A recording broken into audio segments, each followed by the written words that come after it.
бәрі санаға байланысты. Қазақта айтады, ойың қай жерге барса,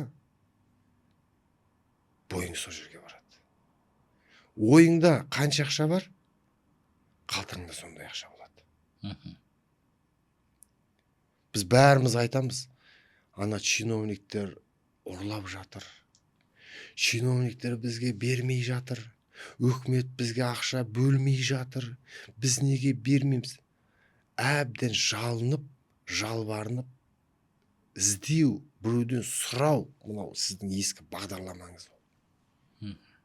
Ол ескі бағдарлама жалындырып қойған сізді. Біреуден бірдеңе үміттеніп күтіп жүресіз. Ақшаны адам өзі жасайды. Қолымен жасайды. Санасымен жасайды. Әрекетімен жасайды. Ал Құдай береді. Шүкір Алла деп отырсаңыз, сізге ешкім боқтай бермейді.